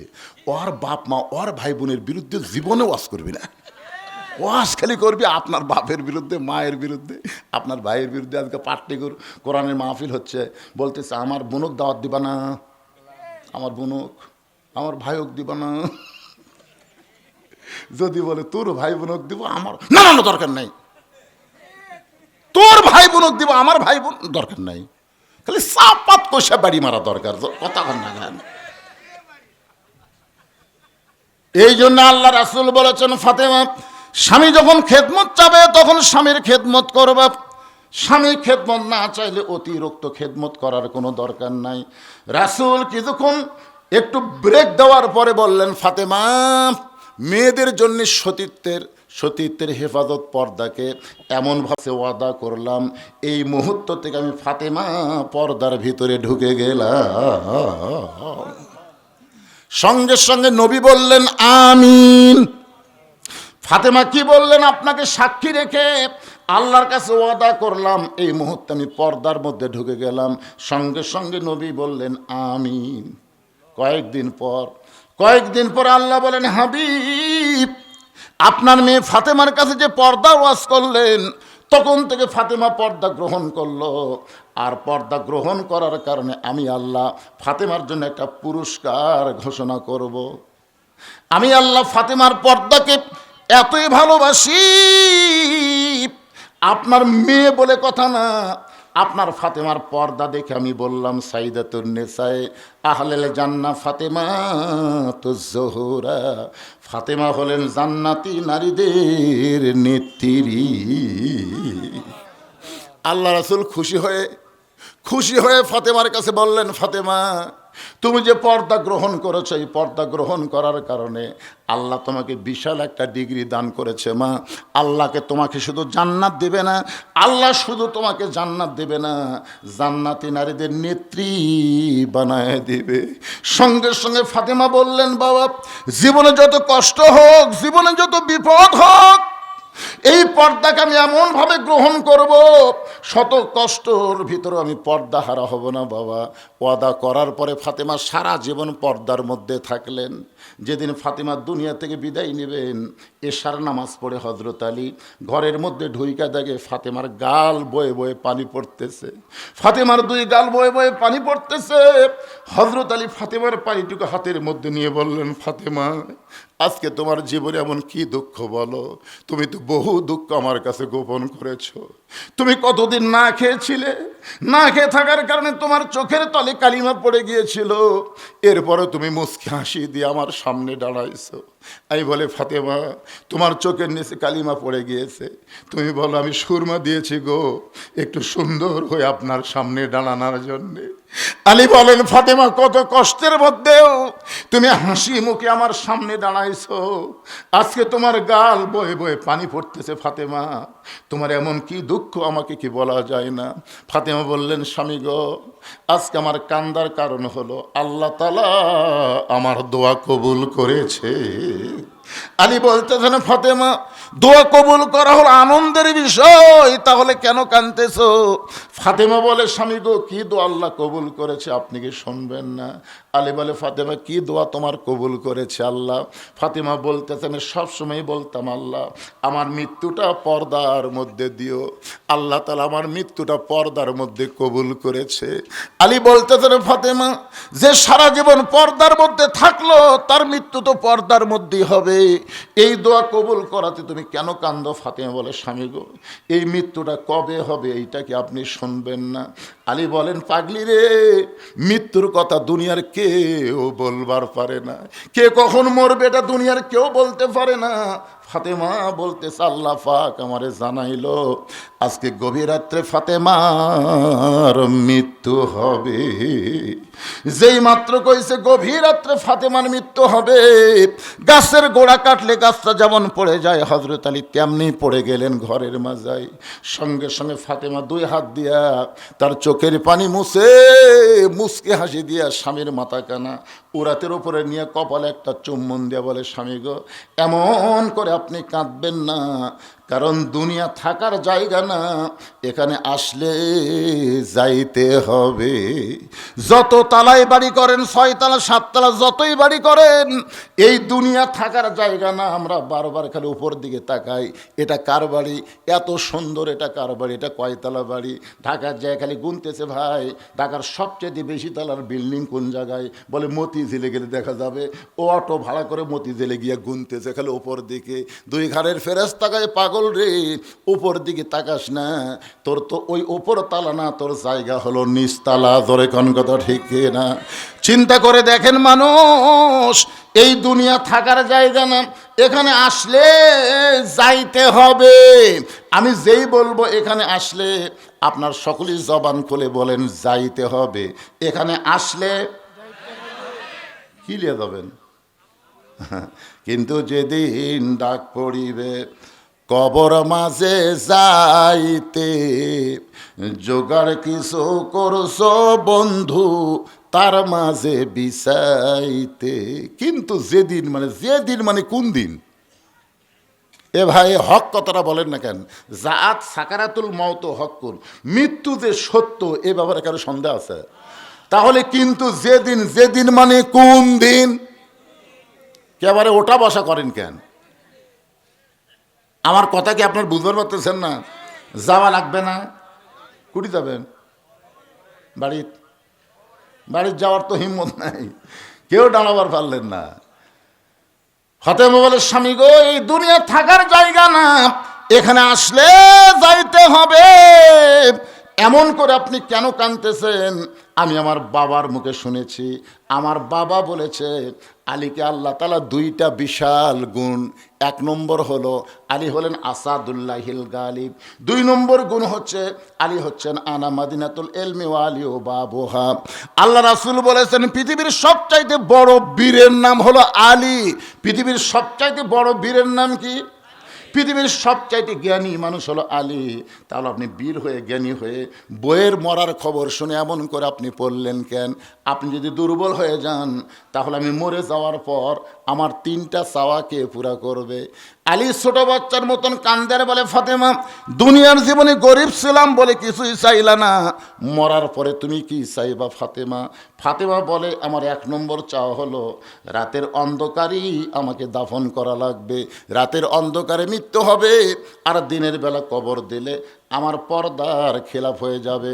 রাতের অন্ধকারে আমাকে দাফন করা লাগবে। আমার দুই নম্বর চাওয়া হলো আমার কোনো জানাজার ব্যবস্থা করবেন না। জানাজা করতে পারেন, কিন্তু 20 লক্ষ মানুষের জানাজার দরকার মেয়ে মানুষের নাই। জোরে কোন কথা ঠিক কি না? জানাজা হবে, কিন্তু জানাজার ব্যবস্থা করবেন না। আলী চোখের পানি নিয়ে বলে, পাগলি রে, তুমি বিশ্বনবীর মেয়ে, তোমার মৃত্যুর খবর শুনলে হাজার হাজার মানুষ দোয়া করবে, তুমি কি এতগুলো মানুষের দোয়া চাও না? ফাতেমা মাথায় হাত দেয় বলে, স্বামী গো, চিন্তা করে দেখলাম দুনিয়ার সব মানুষ যদি বলে ফাতেমা ভালো, আর আপনি যদি বলেন আমার বউ ভালো না, ওই লক্ষ মানুষের দোয়া দিয়ে ফাতেমার এক তিল পরিমাণ লাভ হবে না। আর দুনিয়ার তামাম মানুষ যদি বলে ফাতেমা খারাপ, আর আপনি যদি বলেন আমার বউ ফাতেমা ভালো, এক স্বামীর সার্টিফিকেটে ফাতেমার জন্য আল্লাহ 8টা জান্নাতের দরজা খুলে দিল। তাহলে বউ ভালো হওয়া লাগবে কার কাছে? লক্ষ লক্ষ মানুষের কাছে না স্বামীর কাছে? আল্লাহর বান্দার একটু মনোযোগ দিয়ে শুনবেন। ফাতেমা বলে, স্বামী গো, আমি খেয়াল করে দেখলাম এই সময় আমার লাশটা যদি খাটনিতে তোলেন, খাটনি কান্দে নেওয়ার 4 জন মানুষ দুনিয়াতে নাই। তার মানে বোঝা গেল একটা মেয়ে মানুষ মারা গেলে যিনি তিনি খাটনি কান্দে নিবার পারবি। আচ্ছা, মুরিদের বউ যদি মরে, পীর সাহেব মুরিদের বউয়ের খাটনি কান্দে নিবার পারবে? পীর তো সব কয়, উমুক হুজুর খাটনি কান্দত লিছে রে, উমুক হুজুর খাটনি কান্দত লিছে রে। এই দলিল কুটি, আর কথা হয় না। ফাতেমা বলতেছেন, আমি হিসাব করে দেখলাম আমি দুনিয়া থেকে বিদায় নেওয়ার পর আমার 4 জন পুরুষ খাটনি কান্দে নেওয়ার নাই। আমার বাবা যদি দুনিয়াতে থাকতো, মরা মেয়ের লাশের খাটনি বাবা কান্দে নেবার পারত, কিন্তু 6টা মাস আগে আমার বাবা দুনিয়া থেকে বিদায় নিয়ে গেছে। ওগো স্বামী, আমার হাসান হোসেন যদি বড় হইতো, মায়ের লাশের খাটনি কান্দে নিবার পারত, কিন্তু আমার হাসান হোসেন এত ছোট, এরা মায়ের লাশের খাটনি কান্দে নিবার পারবে না। ওই জান্নাতুল বাকির পূর্ব কোণায় সবুজ রঙের একটা বাতি জ্বলবে, ওই বাতি বরাবর আমাকে দাফন করে দিবে। একটু মনোযোগ দিয়ে শুনবেন। ওয়ামিলুস সলিহার সূরা আসরের 2 নম্বর বিষয় নিয়ে কথা বলতেছি। এখানে 4টা বিষয় আলোচনা হবে। 1 নম্বর হলো ঈমান, 2 নম্বর হলো নেক আমল, 3 নম্বর হলো তাওয়াসসাউ বিল হক, 4 নম্বর তাওয়াসসাউ বিস সবর। এই 4টা বিষয় আমি আপনাদের সামনে আলোচনা করতে চাই। আপনাকে শুনবেন ভাই? কারা কারা শুনবেন আল্লাহকে একটু হাত দেখান তো দেখি। লিল্লাহু তাকবীর। অনেকেই চিন্তা করতেছেন চারিদিকে এশার নামাজ হয়ে গেল, তাহলে এখানে কখন হবে? আপনারা তো ঘোষণা শুনেছেন আজকে একটু এশা এখানে লেটে হবে, অসুবিধা আছে? আমার ওয়াজের পরে এশার নামাজ হবে, যদি আরও আধ ঘন্টা লাগে আপনার কি সমস্যা আছে ভাইজান? এই চারটা বিষয় আপনাদের সামনে আলোচনা করব। কিন্তু এই যে 2 নম্বর নেকামলের কবরের কথা বলতে গিয়ে, এই ফাতেমার ওয়াজ শুনতে গিয়ে আপনাদের অনেকের মনের মধ্যে একটু নরম নরম ভাব শুরু হয়েছে। আর নরম নরম ভাব যখন শুরু হবে তখন তাদেরকে জান্নাতের আমলের জন্য উদ্বুদ্ধ করা লাগবে। এই মুহূর্তে জান্নাতে যাওয়ার আমল হচ্ছে এই মসজিদের পেশাবখানা, মসজিদের অজুখানা নির্মাণের জন্যে আমাকে বলেছে হুজুর 5টা মিনিট, বেশি সময় না, মাত্র 5টা মিনিট আল্লাহর ঘর মসজিদের জন্য একটু ব্যাগ দিব, রুমাল দিব, আপনারা আল্লাহর হস্তে দান করবেন। 500, 1000, 2000 যদি কেউ দান করেন, এখন এই অতিথিগুলো এখনও আসে নাই, ওরা প্রধান বক্তার সময় আসবে। তা আমার সময় যারা এসেছেন আপনারা আমাকে অত্যন্ত ভালোবাসেন, মহব্বত করেন। এখানে আল্লাহর কোনো বান্দা আছে অজুখানার জন্য নগদে 1000 টাকা দেবেন, এ ব্যাগটা ক্লিয়ে কুটি গেল, সব রেডি হয়ে থাকা লাগবে, তো রেডি হয়ে থাকা লাগবে না? পিছন দিক থেকে আমার ভাইয়েরা ব্যাগ নিয়ে আসবেন, রুমাল নিয়ে আসবে, যিনি যা পারবেন আল্লাহর ঘর মসজিদের জন্য দান করবেন। আল্লাহর ঘর মসজিদ। আপনাদের মধ্যে কেউ যদি থাকে 1 বস্তা সিমেন্টের টাকা দেবেন, 500 টাকা দেন। আজকের মাহফিলের সম্মানিত সহসভাপতি আমার ভাইজান, ওনার নাম কি?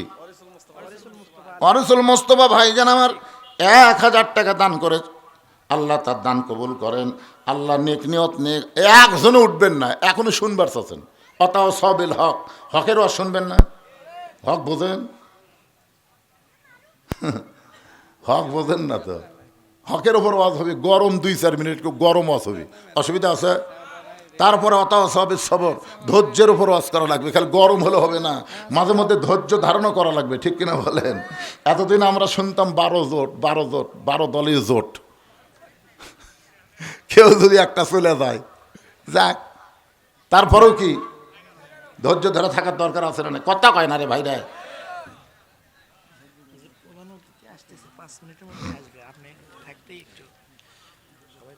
হ্যাঁ, ভিতরে ব্যাগলা ঢুকছে, বাবারা ব্যাগের মধ্যে দিচ্ছে না, খালি ব্যাগলা দৌড়াচ্ছে। এই সবাই দেন না কেন? জীবনের শেষ দান মনে করে আল্লাহর ঘর মসজিদের অজুখানা, পেশাবখানার জন্যে, পায়খানার জন্য তৈরি করার জন্য টাকা চাওয়া হচ্ছে। মসজিদ তো দেখলেন মাশাআল্লাহ খুবই সুন্দর। এগুলোর জন্য ভাই আপনাদের মধ্যে 500 টাকা নগদ দেওয়ার একটা মানুষে নাই, এতগুলো মানুষ। 1 বস্তা সিমেন্টের দাম দেওয়ার মানুষ নাই। একটু উঠে আসুন তো দেখি। এই দেখেন এক মুরব্বী চলে যাচ্ছে, মাশাআল্লাহ। কি নাম বাপজানের? মতি মারা গেছে, মতির রুহের মাগফিরাতে আল্লাহ 500 টাকা দান করেছে। আল্লাহ দানকে কবুল করেন, কবরকে জান্নাতের টুকরা বানায় দেন, আল্লাহুম্মা আমিন। আমার মায়েদের কাছে যাবেন, মায়েরা যেখানে বসেছে, আমার মায়েরা আজকে অনেক বেশি দান করবে। মায়েদের ওয়াজ হয়েছে তো, মায়েরা খুশি হয়ে দান করবেন, দোয়া করে দেবো মা ফাতেমার সঙ্গে আল্লাহ যেন জান্নাত দিয়ে দেয়। আমার এক ভাইজান 600 টাকা দান করেছে, আল্লাহ দানকে কবুল করেন। আব্দুর রশিদ মধ্যপাড়ার কি ইমাম সাহেব 500 টাকা দান করেছে, আল্লাহ কবুল করেন। ভাইজানের নাম কি ভাই? জাহিদুল ইসলাম। 600 টাকা আমার 1 বস্তা সিমেন্টের দামই দিয়ে দিয়েছে, ভালো সিমেন্ট। আরে 4 তলা থেকে পড়ে গেছে। আল্লাহ হায়াত রাখছে, আল্লাহ পরিপূর্ণ সুস্থতা দান করুক। আল্লাহ দান সদকার কারণে সদকা তো তারুদ্দুল বালা, দান সদকা করলে সমস্ত বালা মুসিবতকে আল্লাহ দূর করে দেয়। একটু জিকির করেন লা ইলাহা ইল্লাল্লাহ, জোরে লা ইলাহা ইল্লাল্লাহ। আল্লাহর জিকির করতে কি সমস্যা? একটু মহব্বতে জিকির করেন লা ইলাহা ইল্লাল্লাহ, লা ইলাহা, লা ইলাহা ইল্লাল্লাহু মুহাম্মাদুর রাসূলুল্লাহ। আল্লাহুম্মা সাল্লি আলা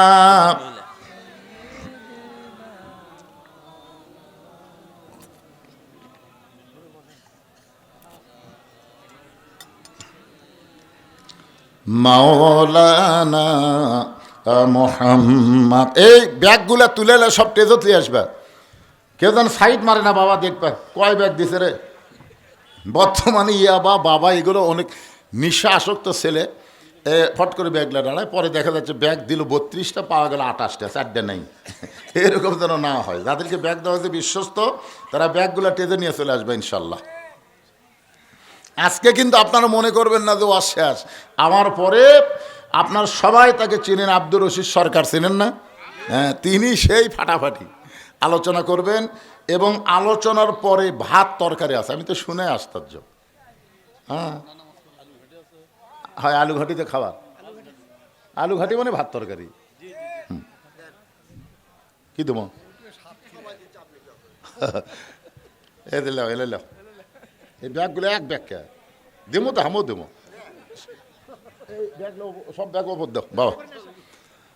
সবাই একটু জিকির করেন লা ইলাহা ইল্লাল্লাহ, জোরে লা ইলাহা ইল্লাল্লাহ, লা ইলাহা ইল্লাল্লাহু মুহাম্মাদুর রাসূলুল্লাহ। ওয়াতাওয়াসাউ বিল হক। কেউ যদি সিমেন্ট দিবার চান বাকি, তাহলে এখানে কাগজ আছে, আপনার লিখে দিবেন। ওয়াতাওয়াসাউ বিল হক, হক কথা বলতে হবে, হক পথে চলতে হবে। প্রয়োজনে হকের উপরে যদি দুনিয়া ছাড়তে হয়, তাও ছাড়া লাগতে পারে। জোরে কোন কথা ঠিক কিনা? আমি একটা দৃষ্টান্ত দেওয়ার জন্য বলতেছি। যিনি বাংলাদেশে 50 বছর ধরে কোরআনের সবচাইতে হক কথা বলেছেন, সমস্ত বক্তার ওয়াজ যদি এক পাল্লায় দেওয়া হয়, আর আল্লামা সাইদি হুজুরের ওয়াজ যদি আর এক পাল্লায় দেওয়া হয়, আপনারা বলেন তো সমস্ত বক্তার ওয়াজের চাইতে তার ওয়াজের দাম এবং ওজন কম না বেশি? এত হক কথা বলার বিনিময়ে তাকে অন্যায়ভাবে 13 বছর জেলখানার মধ্যে বন্দি করে রাখছে। শুধু জেলখানার মধ্যেই বন্দি করে রাখে নাই, বরং তাকে হাসপাতালে নিয়ে গিয়ে হত্যা করা হলো। আল্লাহর বান্দারা একটু মনোযোগ দিয়ে শুনবেন। ওয়াতাওয়াসাউ বিল হক, এই হক কথা বলাই লাগবে। আল্লাহ বলেছেন ওয়ালা নাবলুওয়ান্নাকুম বিশাইয়্যিম মিনাল খাউফি ওয়াল জুই ওয়া নাকসিম মিনাল আমওয়ালি ওয়াল আনফুসি ওয়াস সামারাতি ওয়া বাশশিরিস সাবিরিন। আপনারা কি দৌড় মারতেছেন কেন? কি সমস্যা? কি নামাজ পড়ার জন্য এখানে জামাত হবে, কেউ উঠবেন না। আসলে অনেকেই মনে করতেছে কেন এশা নামাজ হবি না। হবি রে পাগলা, আমার ওয়াজ শেষে এখানেই জামাত হবে, মসজিদেও জামাত হবে। মসজিদে আজান দিছে, এই মসজিদ যে মসজিদের মাহফিল, এখানে আজান দিছে, মসজিদেও জামাত হবে, এখানেও জামাত হবে। আজকে যদি আধ ঘন্টা 1 ঘন্টা পরে হয়, কি নামাজ হবে না? আল্লাহ রাসূল ঈশান নামাজ দেরি করে পড়াটাই পছন্দ করতেন, কিন্তু উম্মতের কষ্ট হবে বলে ও আওয়াল ওক্তে পড়ারও তিনি নসিহত করেছেন। এই জন্যে এশার নামাজের শেষ ওক্ত কোন পর্যন্ত? তাহলে আপনারা খালি আওয়াল ওক্ত মারেন, আজকে একটু মাঝামাঝি মারেন, কি দূর। হায় হায় রে। ওয়াতাওয়াসাউ বিল হকের উপর কথা বলতেছি। আমাদের বাংলাদেশে বর্তমানে হকের বিজয় আমাদের দেখার দরকার আছে না নাই? এই বিজয় দেখতে গেলে ওয়াতাওয়াসাউ বিস সবর, ধৈর্য ধারণ করা লাগবে। আমরা 15.5 বছর এই হককে শেষ করার জন্য নানা রকম চেষ্টা হয়েছে। মিথ্যা মামলা দিয়ে জেলে বন্দি করে তাকে এবার ফাঁসির আসামি করে ফাঁসির মঞ্চে নিয়ে যাওয়া হয়েছে। অনেক ভালো ভালো মানুষকে ফাঁসি দেওয়া হলো, আবার অনেক ভালো ভালো মানুষকে হত্যা করা হলো। অনেক ইসলামী আন্দোলনের কর্মীদেরকে গুম করা হলো, বিনা দোষে তাদেরকে জেলখানায় রাখা হলো, শত শত কেস দিয়ে তাদেরকে দুর্বল করে দেওয়া হলো। আপনার বলেন তো, তারপরও কিন্তু তাদের অন্তর থেকে কোরআনের বিষয় দূর হয়নি। জোরে কোন কথা ঠিক কি না? কারণ আল্লাহ বলেছেন ওয়াতাওয়াসাউ বিস সবর, ধৈর্য ধারণ নসিহত করতে হবে। কারণ যে মেয়েটা বিয়ে হয়েছে এখন পর্যন্ত বাচ্চা হয় নাই, এখনো পর্যন্ত বাচ্চা হয় নাই, ওই মেয়েটা কিন্তু একটা সন্তানের লালসা তার অন্তরে সবসময় থাকে। বিয়ে হওয়ার পরে প্রত্যেকটা মেয়েরা মা হবার চায় কি চায় না? প্রথম 2-4 বছর স্বামী স্ত্রী মনে করে এরকমই ভালো, এরকমই ভালো, এই জন্য দেখবেন তারা বাচ্চা কাচ্চা বিরক্ত মনে করে। কিন্তু যখন 4, 5, 7 বছর হয়ে যায়, তখন মেয়েটা কিন্তু বলে একা একা ভালো লাগে না, একটা বাচ্চা কোলের মধ্যে থাকলে খুবই ভালো লাগবে, কারণ মেয়েরা মাতৃত্বে খুশি হয় যখন 5-7 বছর বাচ্চা হয় না, তখন দেখবেন মেয়েকে যদি বউকে যদি বলেন তোকে 5 ভরির মালা বানায় দেব, তোকে 10 ভরির বালা বানায় দেব, বউ তখন কানবার বলবে তোমার মালা বালা দরকার নাই, আমি একটা বাচ্চা চাই। জোরে কোন ঠিক কিনা? এখন পর্যন্ত বাচ্চা হয় নাই, এই বাচ্চা হওয়ার যে কি কষ্ট এটা তো মা জানে না। পেটের মধ্যে বাচ্চা নিয়েছে, কিন্তু যখন প্রসব ব্যথা শুরু হবে, কি বলবো প্রসবের কথা, মা বিনে সেই ব্যথা কেউ তো বুঝিবে না।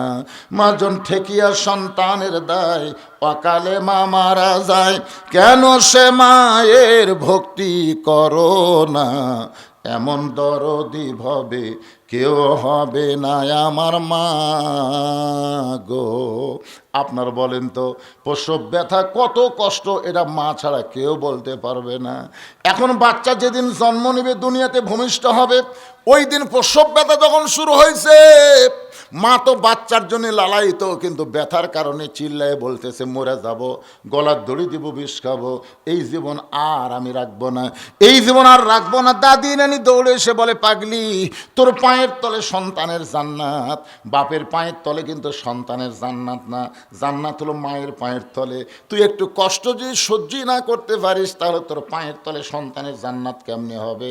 ধাক্কায় ধাক্কায় ঘরের মধ্যে নিয়ে দেয়, বিছনায় শোয়া দেয়, নরম কাপড় ঠান্ডা পানির মধ্যে চুবড়াইয়া ওই মায়ের কপালে দিয়ে বলে ধৈর্য ধর, অথবা সবে সবর, ধৈর্য ধর, তুই জানিস না তোর পায়ের তলে সন্তানের জান্নাত, তুই মা হবি পাগলি, মা যখন হবে একটু কষ্ট সহ্য করাই লাগবে। দাদি নানি এরকম বুঝ দেওয়ার পরে তারপরেও যখন প্রসব ব্যথায় চিল্লা চিল্লি করে, তখন দাদি তিরস্কার করে, বলে রাস্তার ধারত বাড়ি, তুই যদি চিল্লা চিল্লি করিস, এ রাস্তা দিয়ে মানুষ যাবে আর বলবে ওই বাড়ির একটা মেয়ে বাচ্চা হওয়ার সময় এতই চিল্লা চিল্লি করলো, তোর কি শরম নাই? নানা রকম কথা বলে বলতেছে, অথবা সবই সবর, ধৈর্য ধর, দাঁতের উপর দাঁত দে, এই কষ্ট সহ্য করলেই তুই মহাপুরস্কার পাবি। মহাপুরস্কারের আশায় দাঁতের উপর যেই দাঁত দিয়েছে, এমন সময় দাদি ধাত্রীকে ইশারা করতে চোখ টিপে মারতেছে, বাচ্চা টান মারছে, ম্যাঁ শব্দ হয়েছে, কিন্তু মা ব্যথার জ্বালায় আর হুঁশ নাই, বেহুশ হয়ে মা পড়ে গেছে। বাচ্চারে গোসল করাইয়া দিয়া ওই বাচ্চা যখন এনে মায়ের বুকের উপরে দেয়, ওই বাচ্চার দেহের পরশে মা হুঁশটা ফিরে পায়। মা যখন হুঁশ ফিরে পাইছে, ওই প্রসবের কথা আর মায়ের মনে নাই। মা বাচ্চাকে বুকের মধ্যে নিয়ে জিব্বা বের করে চুমা খায়, মুসকি মুসকি হাসে।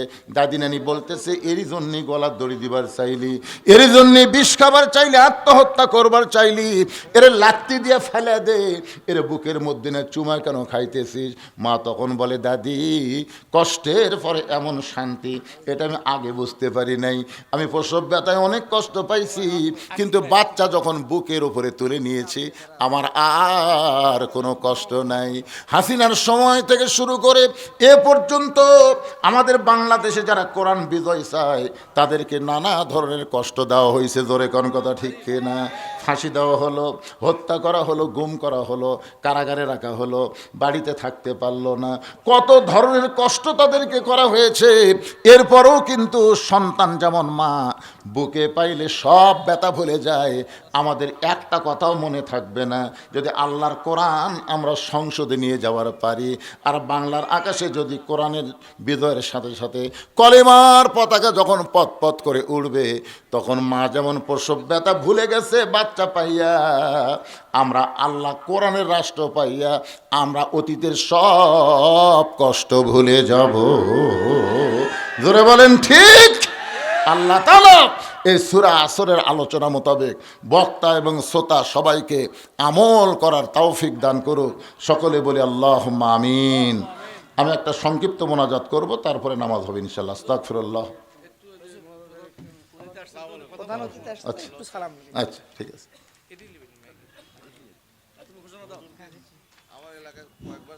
সম্মানিত উপস্থিতি, আজকের এই তৌহিদি জনতার উদ্দেশ্যে এখন তাফসীর পেশ করছেন মুফতি মাওলানা বজলুর রশিদ মিয়া।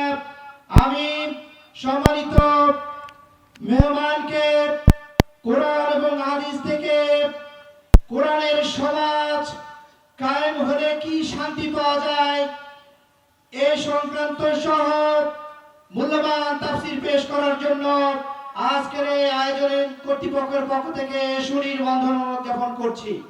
তাফসীর পেশ করছেন মাওলানা বজলুর রশিদ মিয়া। আসসালামু আলাইকুম। আসসালামু আলাইকুম ওয়া রাহমাতুল্লাহি ওয়া বারাকাতুহু।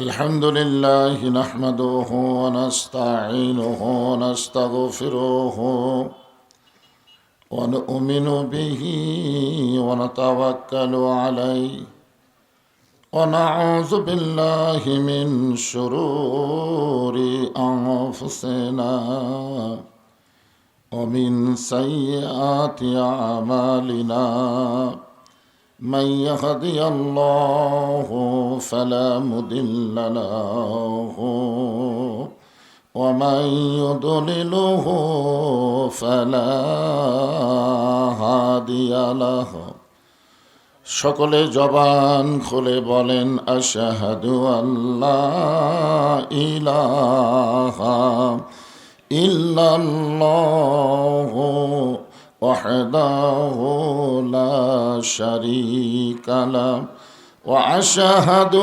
আন্না মুহাম্মাদান আবদুহু ওয়া রাসূলুহু আল্লাযী أرسل رسوله بالحق بشيرا ونذيرا وداعيا إلى الله بإذنه وسراجا منيرا فقد قال الله تعالى في كلامه المجيد والفرقان الحميد জবান খুলে সকলে পড়েন আউযু বিল্লাহি মিনাশ শাইতানির রাজিম বিসমিল্লাহির রহমানির রহিম ওয়াল আসরি ইন্নাল ইনসানা লাফি খুসর إلا الذين آمنوا وعملوا الصالحات وتواصوا بالحق وتواصوا بالصبر إن الله وملائكته يصلون على النبي يا أيها الذين آمنوا صلوا عليه وسلموا تسليما اللهم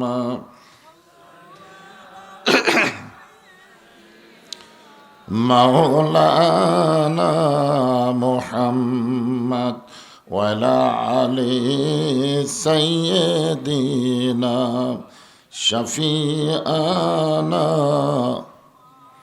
তোর পাহাড়ের ধুলি লাগিয়া মুসা নবীর সম্মান বেড়ে যায় তোর পাহাড়ের ধুলি লাগিয়া মুসা নবীর সম্মান বেড়ে যায় নূর নবীজির জুতার ধুলাই দয়ার নবীজির জুতার ধুলাই আল্লাহর আরশ ধন্য হয়। আল্লাহুম্মা সাল্লি আলা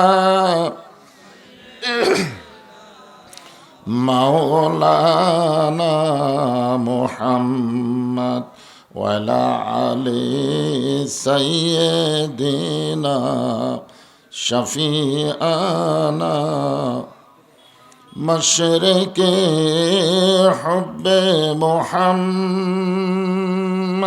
সকলে বলি সাল্লাল্লাহু আলাইহি मतलाए दीवानी मतलाए खुर्शीद इश्कास सीनाए सुजानी बलगल उला बिकमालिही कशाफत दुजा बिजमालिही हसनत जमीओ खिसालिही सल्लो अलैहि व आलिहि ला इलाहा इल्लल्लाह।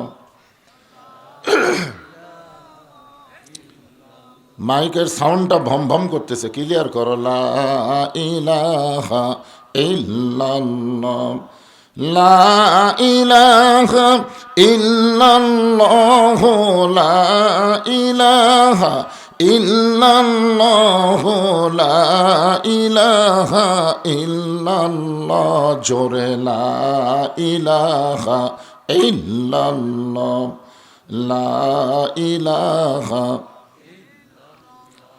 যার দিলে আছে আমার আল্লাহর ভয়, যার মনে আছে আল্লাহর ভয়, যার দিলে আছে আল্লাহর ভয়, আল্লাহ আল্লাহ সব সময়। আহার নিদ্রা ভালো লাগে না এই দুনিয়া, ভালো লাগে না, ভালো লাগে শুধু আল্লাহ। জোরে লা ইলাহা। আল্লাহর মহব্বতে জিকির করেন লা ইলাহা ইল্লাল্লাহ, লা ইলাহা ইল্লাল্লাহ মুহাম্মাদুর রাসূলুল্লাহ। সকলেই বলি সাল্লাল্লাহু আলাইহি ওয়াসাল্লাম। পার্থক্যর পশ্চিমপাড়া জামে মসজিদ কমিটি কর্তৃক আয়োজিত মাদ্রাসা ময়দানে আজকের এই তাফসিরুল কোরআন মাহফিলে আল্লাহ তাআলা যেনাকে সম্মানিত সভাপতির আসনে কবুল করেছেন, জনাব আলহাজ মাওলানা মোহাম্মদ আবু বকর সিদ্দিক। আজকের এই মাহফিলের সম্মানিত সহসভাপতিবৃন্দ, সম্মানিত প্রধান অতিথি জনাব মোহাম্মদ ইনামুল হক শাহীন, আজকের এই মাহফিলের সম্মানিত বিশেষ অতিথিবৃন্দ, সম্মানিত অতিথিবৃন্দ, সম্মানিত আমন্ত্রিত অতিথিবৃন্দ, সকলকেই অন্তরের অন্তঃস্থল থেকে আমি শুভেচ্ছা জ্ঞাপন করছি।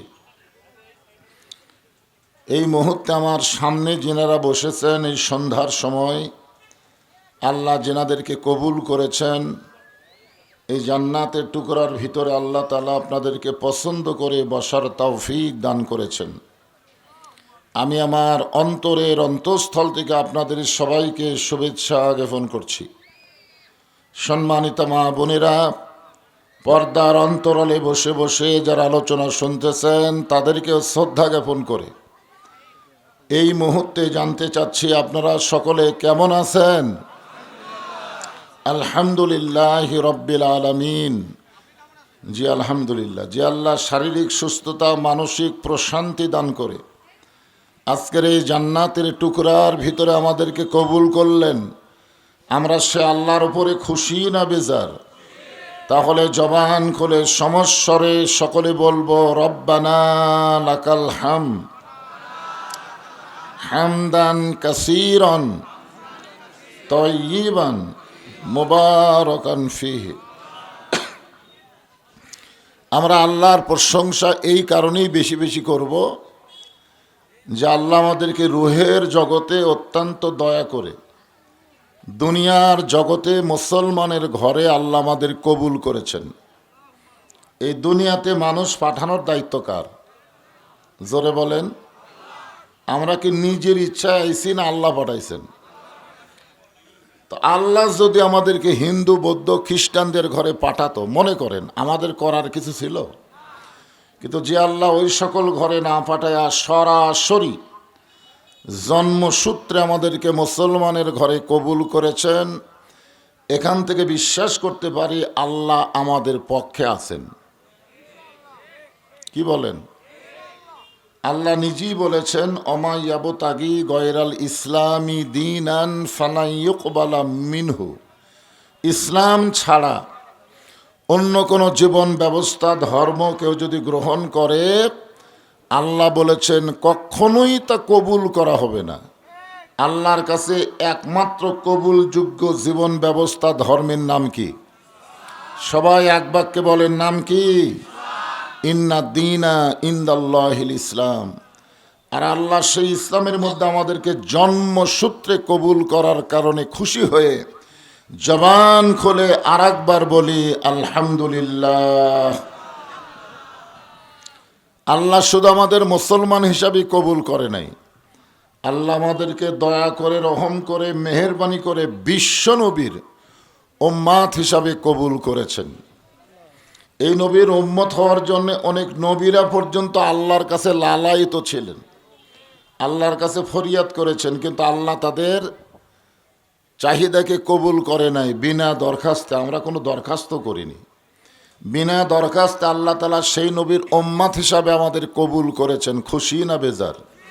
তাহলে জবান খুলে আর একবার বলি আলহামদুলিল্লাহ। আপনারা বলেন তো, এই নবীর উম্মত হওয়াতে আমাদের লাভ কি? আমাদের একটা লাভ আছে তো, লাভ নাই? আছে। আছেন আমার মুক্তার, আছেন আমার বারিস্টার, শেষ বিচারের হাইকোর্টেতে তিনি আমায় করবেন পার। আমি পাপী, তিনি জামিনদার। এই তিনি কে? আল্লাহ না, তিনি হচ্ছেন আমাদের নবী। গানটা খেয়াল করেন নাই?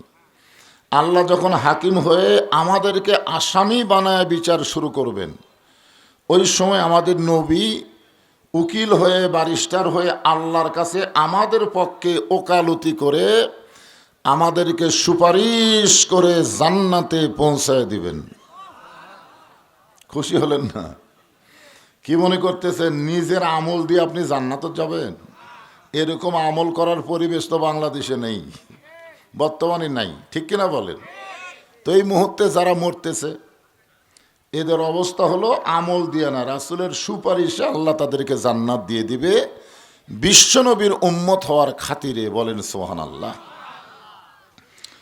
আল্লাহর নবী এ পর্যন্ত বলেছেন, তোমরা যদি সারা জীবন পাপ করো, শুধুমাত্র ঈমান নিয়ে যদি কবরে আসতে পারো আমার উম্মত হওয়ার খাতিরে, আমি নবী তাকে হাত ধরে জান্নাতে পৌঁছায় দিব।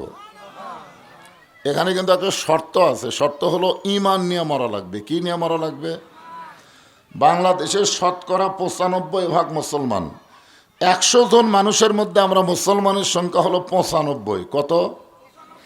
আপনারা বলেন তো শতকরা কত ভাগ ইমানদার? হ্যাঁ, মুসলমানের তো হিসাব আছে কিন্তু ইমানদারের কোনো হিসাব নাই। অধিকাংশ মুসলমানেরই ঈমান নাই। জোরে কোন কি নাই? জোরে বলেন কি নাই? আপনারা বলেন তো ঈমান না থাকলে মুসলমানিত্বর কোনো দাম আছে? এই জন্য রাসূল কিন্তু শর্ত করে দিয়েছেন, যত বড়ই পাপী হও না কেন ঈমান নিয়ে যদি কবরে আসতে পারো, আমি রাসূল আমার উম্মত হওয়ার কারণে তাকে হাতটা ধরে আমি রাসূলই তাকে জান্নাতে পৌঁছায় দিব। এমন একজন নবীর উম্মত হওয়াতে খুশি না বেজার? তাহলে জবান খুলে আর একবার বলি আলহামদুলিল্লাহ। এখন যে কোরআন থেকে আপনারা তাফসির শুনবেন, এই কোরআন সম্পর্কে একটা ধারণা থাকা দরকার, ঠিক কিনা বলেন? হ্যাঁ, এই কোরআনের মধ্যে কোনো সন্দেহ নাই। এই কোরআন যখন নাজিল করা হয়েছে তখনই আল্লাহ বলেছেন জালিকাল কিতাবু লা রাইবা ফিহ, এটা এমন একটা কিতাব যার মধ্যে কোনো সন্দেহ নাই। আচ্ছা, যখন নাজিল করেছে তখন থেকে এ পর্যন্ত প্রায় 1450 বছর পার হয়ে গেছে। তো এখন আপনাদের কি মনে হয় এত বছর পার হওয়ার পরে কোরআনের মধ্যে কি ঢোকে নাই? কাবার আশেপাশে যখন আল্লাহর নবী ছিলেন না, নবী হিজরত করে যখন মদিনায় গেলেন, মদিনা থেকে যখন মক্কা বিজয় করলেন, মক্কা বিজয় করার পরে আল্লাহর নবী কাবা ঘরের দরজা খুলে দেখে কাবা ঘরের মধ্যে 360টা মূর্তি ঢুকাইছে। কাবা ঘর কার ঘর? কোরআন শরীফ কার? তো কাবা ঘরের মধ্যে যদি মূর্তি ঢুকাবার পারে তাহলে আল্লাহর কোরআনের মধ্যে কি কম বেশি হয়েছে?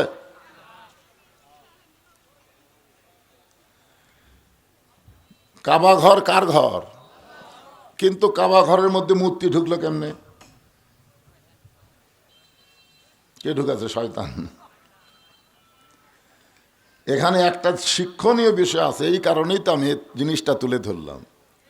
কাবার আশেপাশে যদি আল্লাহওয়ালা না থাকে তাহলে কাবা ঘরের মধ্যেও মূর্তি ঢোকে।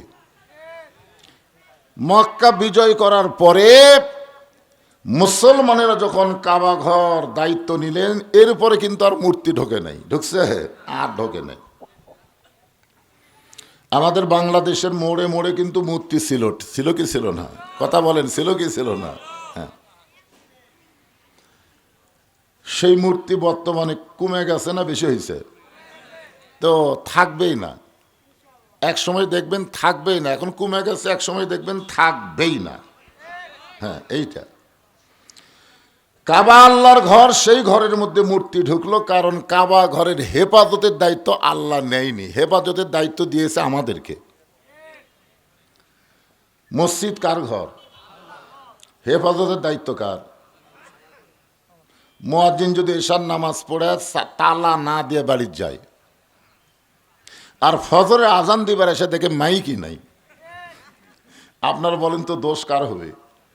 আল্লাহর হবে না মুয়াজ্জিনের হবে? আপনারা তো বলতে পারেন আল্লাহর ঘর আল্লাহ হেফাজত করবে, তো মুয়াজ্জিনের দায়িত্ব কেন? এই কোরআন শরীফের কোনো মুয়াজ্জিন নাই, কোরআন শরীফের মুয়াজ্জিন স্বয়ং আল্লাহ।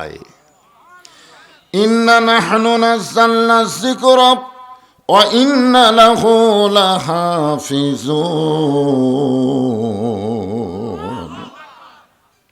এই কোরআন নাজিল করেছে যিনি, কোরআন হেফাজতের দায়িত্ব রেখেছেন তিনি। জোরে কোন সুবহানাল্লাহ। তার মানে এক বাক্যে বলতে পারি কোরআনের মধ্যে কোনো সন্দেহ নাই, কোরআনের মধ্যে কোনো ভুল নাই, কোরআনের মধ্যে কোনো ধোঁকাও নাই। কিয়ামত পর্যন্ত কোরআন কোরআনের অবস্থায় থাকবে। জোরে কোন কথা ঠিক কিনা? হ্যাঁ, এই কোরআন সম্পর্কে আল্লাহ বললেন অনুনাজ্জিলু মিনাল কুরআনি মা হুয়া শিফাউ ওয়া রাহমাতুল লিল মুমিনিন। ওয়া রাহমাতুল লিল মুমিনিন, সবার জন্য না তো। এই কোরআনকে আল্লাহ নাজিল করেছে মুমিনদের জন্যে। কার জন্যে? শিফা এবং রহমত স্বরূপ, সমস্ত মানুষের জন্য না, কেবলমাত্র যারা ইমানদার, যারা মুমিন, তাদের জন্য এই কোরআন রোগ মুক্তি এবং রহমত স্বরূপ আল্লাহ নাজিল করেছে। বলেন সুবহানাল্লাহ। তাহলে আমার সামনে আপনারা যারা বসে আছেন, আপনারা কি মুসলমান না মুমিন? শতকরা 90% মুসলমান। 100 জনের মধ্যে কত ভাগ? 95 ভাগ। বাংলাদেশে 100 জন মানুষের মধ্যে মুসলমানের সংখ্যা কত আপনারা জানেন না? 95 ভাগ। তো এই 95 ভাগ মুসলমানই তো কোরআনের পক্ষে ভোট দেওয়া দরকার। কথা কয় না কেন? কিন্তু কয় পার্সেন্ট দিবে? এটা আবার পার্সেন্ট করতেছে। আয় হায় রে। শোনেন, মুসলমান আর মুমিন এই দুইটাই এক না, এটা আমাদের আগে বোঝা লাগবে। আল্লাহ যেখানে মুসলমান হয়ে মরার কথা বলতেছেন এই জায়গায় আল্লাহ কিন্তু মুমিনের কথা আগে বললেন। আল্লাহ বলতেছেন ইয়া আইয়ুহাল্লাযীনা আমানুত্তাকুল্লাহা হাক্কা তুকাতিহি ওয়া লা তামুতুন্না ইল্লা ওয়া আনতুম মুসলিমুন। কি বুঝলেন যে শতকরায় মুসলমান 95% মুসলমান খালি দাবি করলে হবে না, মুসলমান হইয়া মরা লাগবে। জোরে কোন কথা ঠিক কিনা? আমাদের বাংলাদেশে বর্তমান পরিবেশে অধিকাংশই মুসলমান হইয়া মরবার পারতেছে না, তারা মুনাফিক হয়ে মরতেছে। জোরে কোন কি হয়ে মরতেছে? তো আমরা কি মুসলমান হয়ে মরবো না মুনাফিক হয়ে মরবো? তাহলে মুসলমান হয়ে মরবার গেলে আমাদের করণীয় কি? এই করণীয় সম্পর্কে সূরা আসর থেকে আপনাদের সামনে আজকে আলোচনা হবে। খুব মনোযোগ দিয়ে শোনা দরকার, ঠিক কিনা বলেন? খালি শুনবেন কি? হায় হায়, বাংলাদেশের লোকেরা শোনার ওস্তাদ, খালি শুনবে। আল্লাহ কোরআনে বলেছেন সামিনা ওয়া তাআনা, খালি শুনলে হবে না, এইটাকে ধরা লাগবে, এইটাকে গ্রহণ করা লাগবে, বাস্তব জীবনে এটা আমল করা লাগবে। কার কথা? কিন্তু খালি শুনে যাচ্ছে আবু জেহেলের মতন। আপনারা বলেন তো আবু জেহেল কি কোরআন শোনেনি? আমাদের চাইতেও বেশি গুরুত্ব নিয়ে শুনছে। আমরা তো বসে থেকে শুনি, আর ওই দাঁড়িয়ে থেকে শুনছে।